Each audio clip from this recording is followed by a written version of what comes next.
In federally funded health care, the Hyde Amendment exceptions by Southwest Women's Law Center.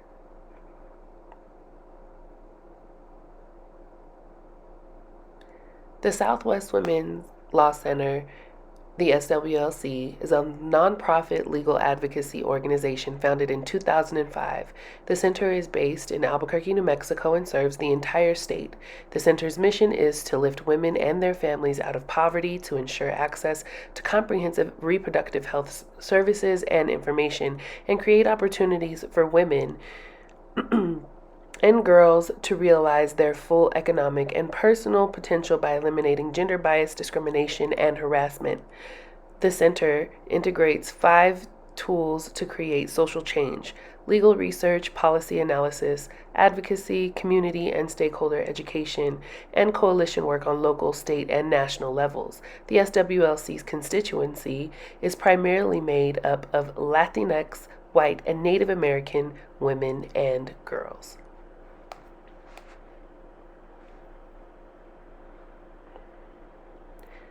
Today's presenters are Terline Massey, the Executive Director. Terline holds a Juris Doctorate from the University of New Mexico School of Law and a Master's of Public Affairs from the University of Texas at Austin Lyndon B. Johnson School of Public Affairs. She is licensed to practice law in New Mexico and the Navajo Nation. Terline most recently served as the Executive Director of the Navajo Division of Social Services and as the Associate Director of Honoring Nations at the Harvard Project on American Indian Economic Development, Harvard University, where she co-authored reports and case studies evaluating tribal sovereignty programs and governmental best practices. Terline is originally from Pinon, Arizona, and is a tribal member of the Navajo Nation. Jessica Serrano, the staff attorney for SWLC. Jessica holds a Juris Doctorate from the University of Colorado Law School and a Master of Arts in International Relations from the American Military University. Prior to attending law school, she served as an officer in the U.S. Army stationed primarily with the 82nd Airborne Division at Fort Bragg, North Carolina. She has been a longtime advocate for workplace equality, survivors of sexual and intimate partner violence, LGBTQ+ rights, and reproductive rights. She hopes to continue this important work with the Southwest Women's Law Center.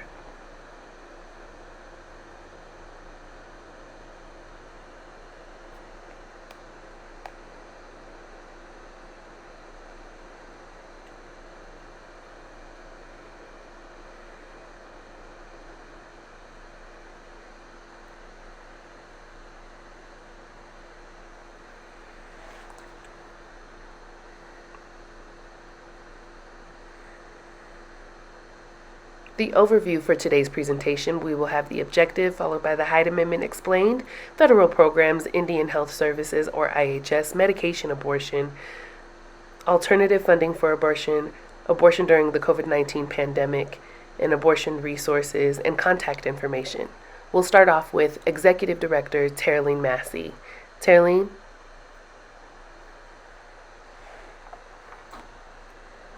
To talk about what our objective is for this PowerPoint and this recording. We think it's really important to reach out to the public, to healthcare policy workers, and to talk about the Hyde Amendment. We want to educate providers of federally funded healthcare, including Indian Health Service, TRICARE, Veterans Affairs, Medicaid, Medicare, Children's Health Insurance Program, also known as CHIP, the Bureau of Prisons, and Immigration and Customs Enforcement. Our presentation is going to be about what is the Hyde Amendment and what are the exceptions to the Hyde Amendment's prohibition on abortion care services. So we're going to go into this, starting with Jessica Serrano, our staff attorney. Hello. So let's start off with what is the Hyde Amendment. The Hyde Amendment, in a nutshell, is a rider on the Department of Health and Human Services appropriation bill. It prohibits the use of federal funds to cover abortion services with a few narrow exceptions. The Hyde Amendment has been renewed every single year since its passage in 1976. Originally, there were no exceptions, absolutely none. But now we have language that allows us 3 narrow exceptions. I'm a big fan of mnemonics, so let's think about the exceptions as RID, rape, incest, and danger of death. So those are the only 3 exceptions that are allowed for the Hyde Amendment. Now, some of you may be wondering, wait a second, abortion is allowed under the right to privacy under the Due Process Clause of the 14th Amendment, not the 5th, the 14th Amendment Due Process Clause. And you're absolutely right. Abortion is allowed, but the Due Process Clause does not guarantee access to funds for exercising your freedom to an abortion. So what does this mean? Well, in order to participate in Medicaid, a state must comply with the requirements of Title 19 of the Social Security Act. And when Congress passed its first iteration of the Hyde Amendment, it prevented federal Medicaid funds from being used to subsidize those abortions. Now, the Hyde Amendment is not a part of Title 19. It's just kind of attached. Think of it as like you're adding something onto it. It's not the guacamole, you add it afterwards, and it just gets added every single year. So in order for a state to receive those Medicaid funds, they can't use those Medicaid funds for abortion except for those 3 exceptions, RID. Now, under the Hyde Amendment, you can't use those federal funds, but some states can choose to pay for abortions under Medicaid with their own funds, not the federal funds. There are currently 16 states that have policies directing the use of their own funds to pay for abortions for low-income women insured by Medicaid. Now, while we do have the Hyde Amendment that says you can't use it, federal funds, except for those 3 exceptions, you also have some states that will kind of ratchet up what those exceptions are as well. So for example, in South Dakota, it's more restrictive than the federal standard, and it only allows abortions covered by these federal funds in the case of life endangerment or severely compromised health. Luckily for us, New Mexico is one of those 16 states that covers abortions through Medicaid. In 1999, the New Mexico Supreme Court said, hey, we need to be able to use state funds for these procedures. And under the court's order, the department must allow the use of state funds to pay for abortions for Medicaid eligible women when they are medically necessary. So what does medically necessary mean? Well, it means whenever the pregnancy aggravates a pre-existing condition and makes treatment impossible, or treatment of the condition impossible, and it hampers the pregnancy, also hampers diagnosis, or there is a negative physical or mental impact on the health of the individual. And this is great for Medicaid eligible women, but for many women who still have to access their health care through federal programs like TRICARE, Indian Health Service, unfortunately, those state funds can't be used for those, and they still fall under the Hyde Amendment restrictions. And now to Tarlene Massey. So abortion and federal programs. Again, as Jessica mentioned, the Hyde Amendment restricts access to abortion and all programs under the U.S. Department of Health and Human Services by the federal government's role as employer, public insurer, and healthcare service provider. So examples of this as an employer, this would be the Federal Employee Health Benefits Program, TRICARE, and also services provided by the Veterans Affairs. As in terms of public insurer, that would involve funding that relates to Medicaid, Medicare, and the CHIP program. And in terms of the healthcare service provider, many people are aware here in New Mexico of the role of Indian Health Service and Tribal 638, providing care to Native American people.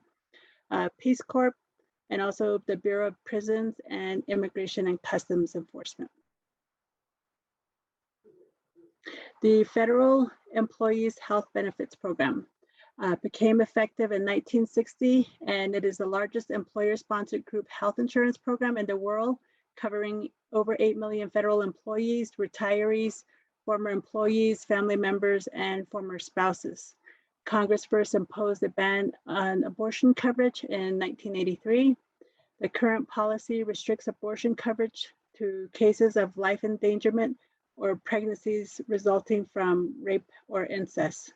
Insurance providers that offer abortion coverage must segregate funds for elective abortions and administrative costs to come from premiums paid by the employee and not government funds.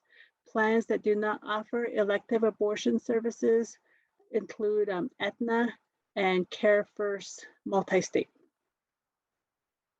TRICARE.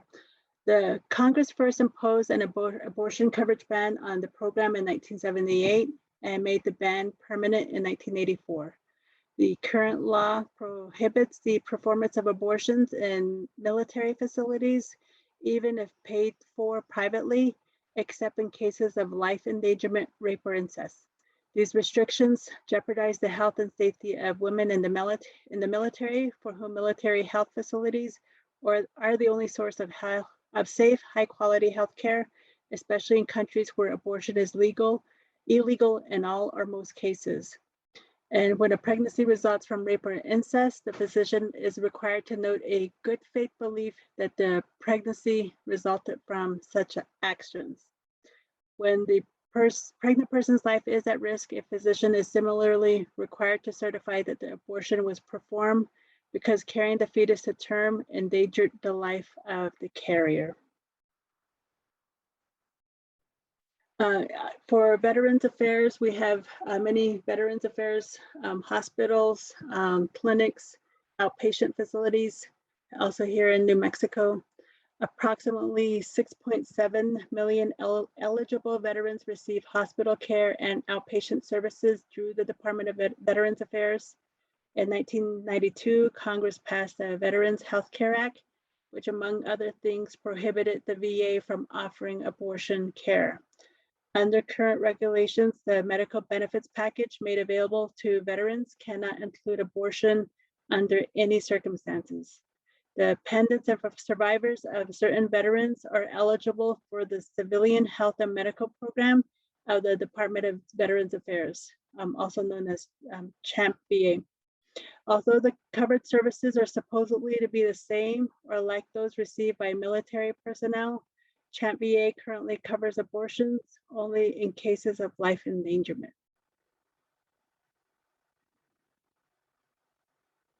In terms of the public insurer, this is the Medicaid, Medicare, and CHIP program. In New Mexico, medically necessary abortions are covered through state funds for individuals who are enrolled in New Mexico Medicaid. So these are people who live in New Mexico, and if they have the abortion in New Mexico. So this is for primarily low-income women or girls who may have Medicaid through their parent or caretaker. So this is how Medicaid is covered.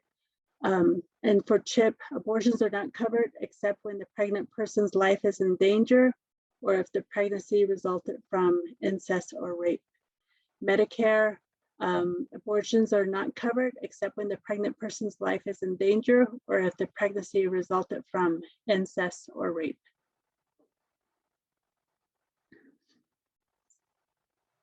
So for healthcare service providers, Peace Corps, these are volunteers, trainees and volunteers who seek an abortion will be medically evacuated at the Peace Corps' expense to a location where abortions are legally and medically accessible.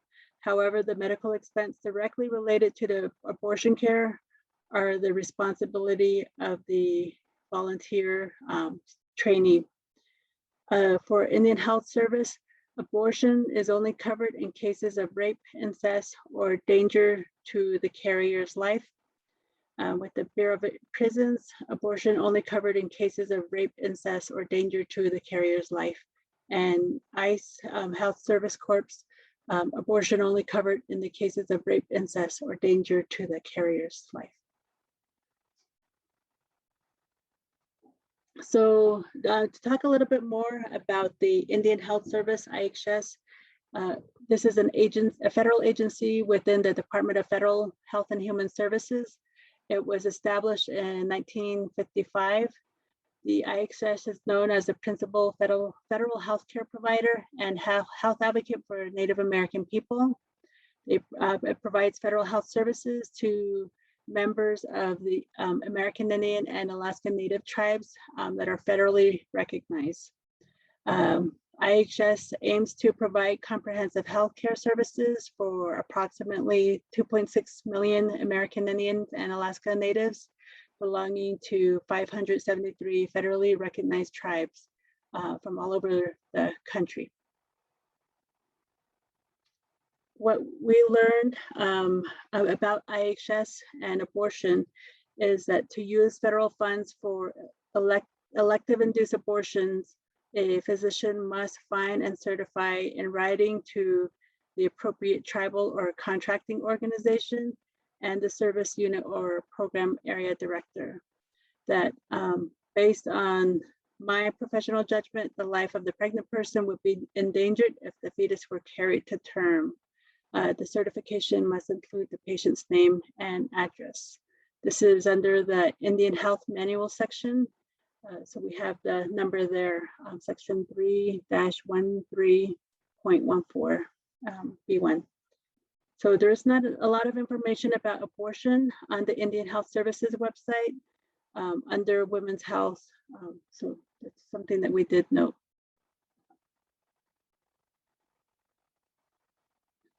And effects of the Hyde Amendment on the IHS reproductive health services. The Hyde Amendment should not prevent women from obtaining abortions at IHS facilities when the pregnancy is a result of sexual assault, but research overwhelmingly reveals that the amendment, coupled with insufficient Indian Health Service funding levels, have resulted in a de facto ban on abortion services at IHS for victims of sexual assault. Following the Department of Justice's issuance of National Sexual Assault Protocol in 2013, IHS developed a policy establishing requirements for care following sexual assault. No policy existed before 2013. Indian Health Service. We found a survey that was conducted in 2002-2003 by the Native American Women Health Education Resource Center, which found the following. Only 5% of IHS facilities were even capable of performing abortions at that time. Even if a Native American woman qualified for an abortion at IHS, the facility was unlikely to have the funding, staff, and or equipment to perform abortions. Since 1981, 352 IHS facilities across the countries have only provided 25 abortions. The majority of IHS medical staff reported that they did not raise the option of an abortion if a woman entered the clinic seeking services after sexual assault. None of the IHS facilities contacted stocked emergency contraception, a drug that does not contravene the Hyde Amendment. None of the facilities contacted stocked the medications necessary for performing a medical abortion. The importance of Medicaid abortions. Medication abortions are safe and effective for women up to 70 days pregnant. A medication abortion can be done in the comfort of the woman's home and allows women to feel they have greater control over their bodies. For those reasons, providers should talk to women about medication abortions as part of reproductive health care. And women should ask their providers questions regarding medication abortions. I'm going to go ahead and turn this over to Jessica for the next several slides. So there are two types of abortions. You can have a medication abortion or a surgical abortion. Medication abortion requires two drugs, misoprostol and mifepristone. And you can have this medication abortion up to 70 days pregnant. So that's 70 days after you got pregnant is when you can have this. And it doesn't really require a whole lot. The healthcare qualifications are you have to be able to accurately date the pregnancy, make sure you're within those 70 days, and diagnose and make sure that it is not an ectopic pregnancy. You also need to be able to provide the necessary surgical interventions or have arrangements for those. You also need to be able to have a medical facility in the event that the person needs to have access to emergency care. And these requirements also apply with the generic version of mifepristone or mifeprex. So mifeprex or mifepristone in a regime with misoprostol is approved to end the pregnancy within 70 days gestation. On day one, you take the mifeprex, and then 24 to 48 hours later, you take misoprostol, and then within 7 to 14 days, you follow up with your provider to make sure that the abortion actually happened. Now, when we look at these drugs, there is a regime that is put into place to make sure that the drug is safe. And the FDA reviews these things. So the FDA REMS requirement is that the drugs must be ordered, prescribed, and dispensed by or under the supervision of a qualified healthcare provider. And that the prescriber agreement must be completed by the provider prior to ordering and dispensing mifeprex. It can only be dispensed in the clinic, hospital, or medical office under the supervision of or certified by a healthcare provider. And prior to dispensing, the provider must obtain a signed patient agreement form. And the provider must provide each patient a copy of the medication guide. So how did this work during the pandemic? If a person has to physically go in to talk with the provider to get this medication, remember, because there's two medications, one of them can be first given to you by, a pharmacist, and the other one has to come from the provider. How did this work during a time when people couldn't actually go into places, really? And here's a rough timeline, is that we have the start of the pandemic, and then we kind of see how people can start getting their opioids and start getting other drugs without having to physically go in to see their provider. And yet, this is not the same for medication abortion. We continue to see this timeline and all sorts of appeals going into effect, people trying to make sure that they can kind of receive this medication without having to go see a provider. And what we have now is kind of maybe a game changer. So the FDA is actually relooking the REMS requirements and is looking at maybe it no longer has to be prescribed in person. Now, this is going to be true for most states, but there are about 19 states where this wouldn't be allowed anyways. In states like Texas, people are already effectively banned from using telemedicine or mail order pharmacies to access medication abortions as a state level restriction.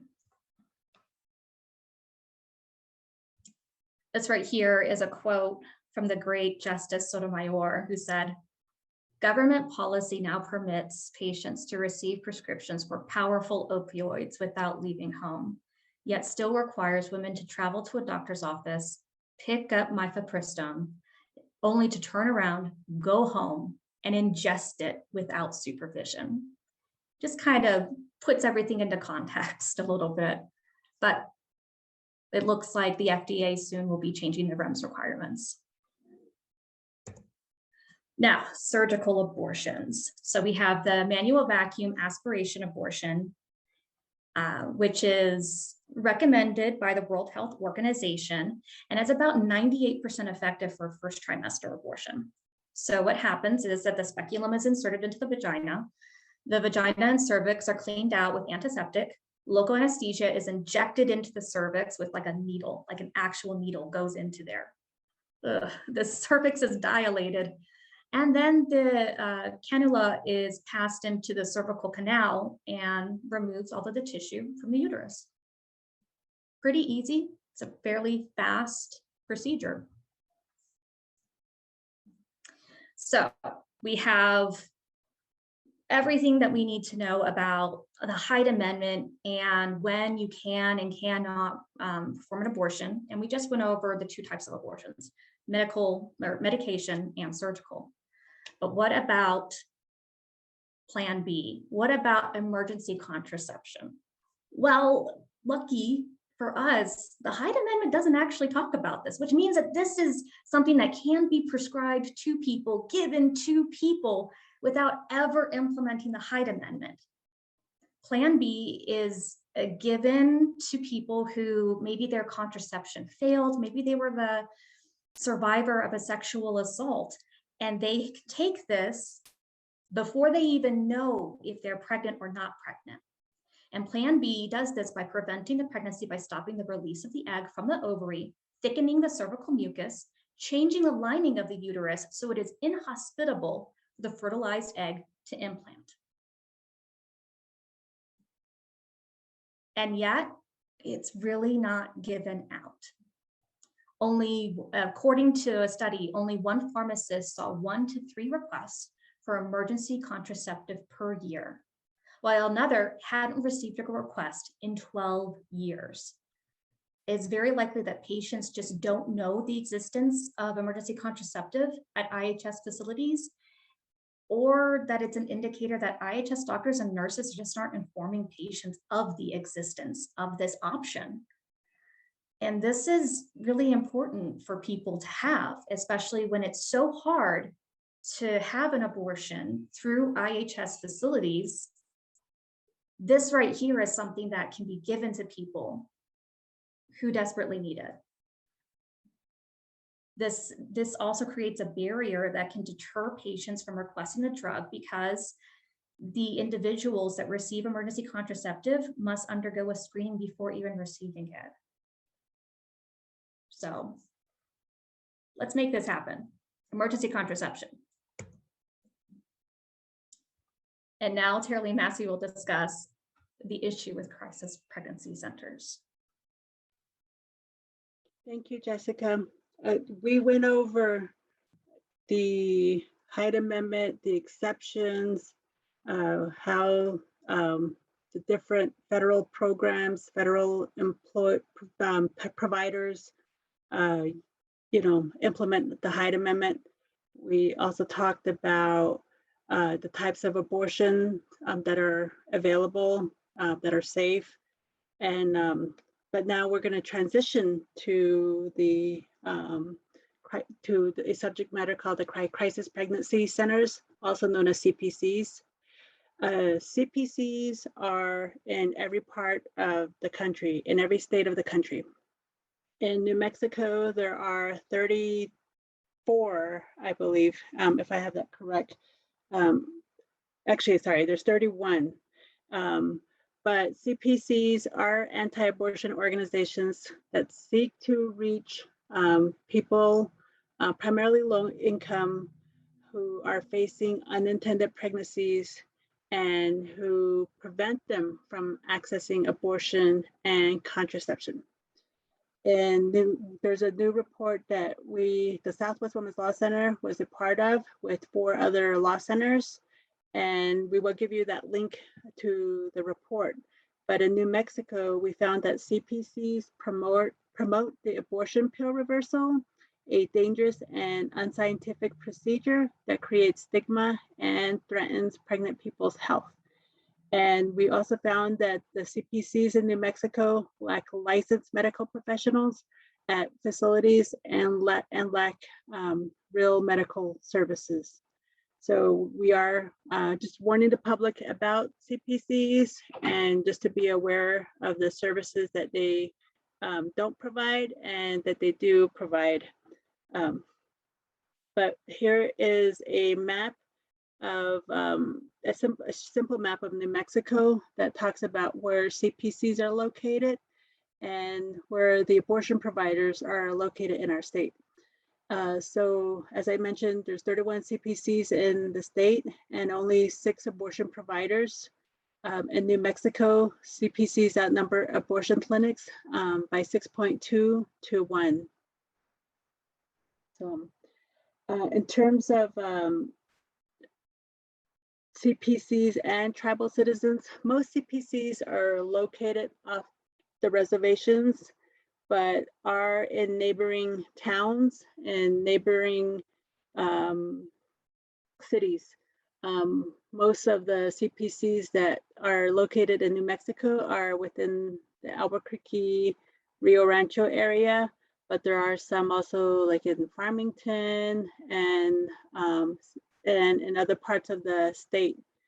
So we are in the process of doing an outreach to Native women and girls about what CPCs, about what they do and what they don't do. So we're encouraging tribal leaders, tribal health and human services programs, Indian Health Service to just be aware about these centers, but that they also don't provide services, medical services, and they may harm people by providing them misinformation about their pregnancy and about their health. So we're aiming, we're informing people to talk to their medical providers, even though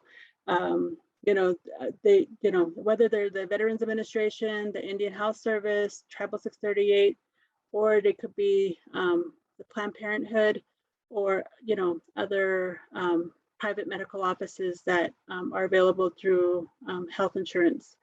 So we are just recommending people that they go to those providers and not to CPCs. So this is just a quote that we have in the report. So what can providers do? Inform patients about CPCs and the lack of services that they provide, and have contact information about abortion clinics in the area for patients. So that's what we do recommend that providers do. This is the link to the report that we mentioned. It's the Design to Deceive, a study of the crisis pregnancy center industry in 9 states. So this New Mexico is one of the 9 states that we look at, but this is the link that goes to that report.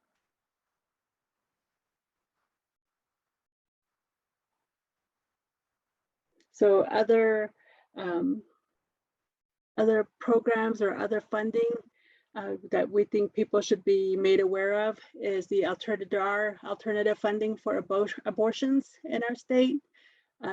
We have the one that's administered by our sister agency, a partner of ours, Indigenous Women Rising. And Indigenous Women Rising does great work and working with women and people who need abortion, Indigenous people in the United States and Canada. So here is their contact information.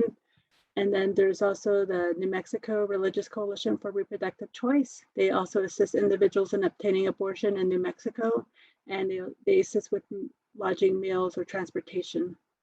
So their contact information is also provided. And we also have the Bridge Alliance through Southwest Women's Options. They provide financial logistical support for individuals seeking late-term abortions, which is beyond the 16 weeks. So their information is there. And finally, the Mariposa Fund.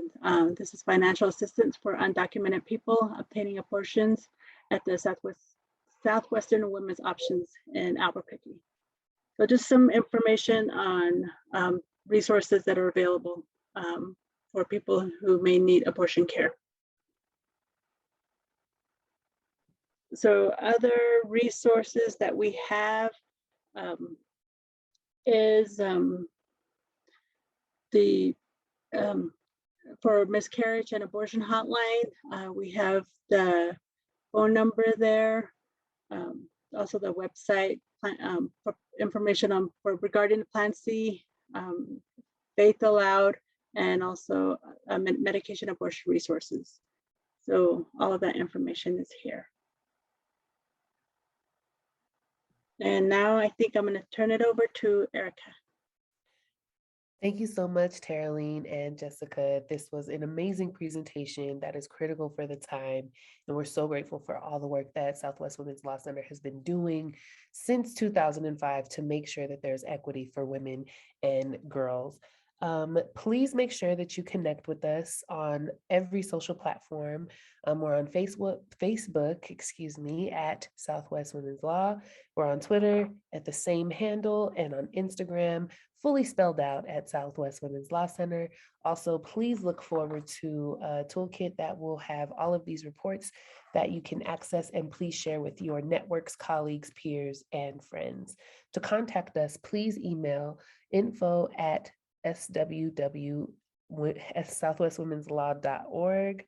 Our phone number is 505-244-0502, and our mailing address is 128 Quincy Street Northeast, Albuquerque, New Mexico, 87108. Again, thank you so much, and please look forward to more work coming out of our office.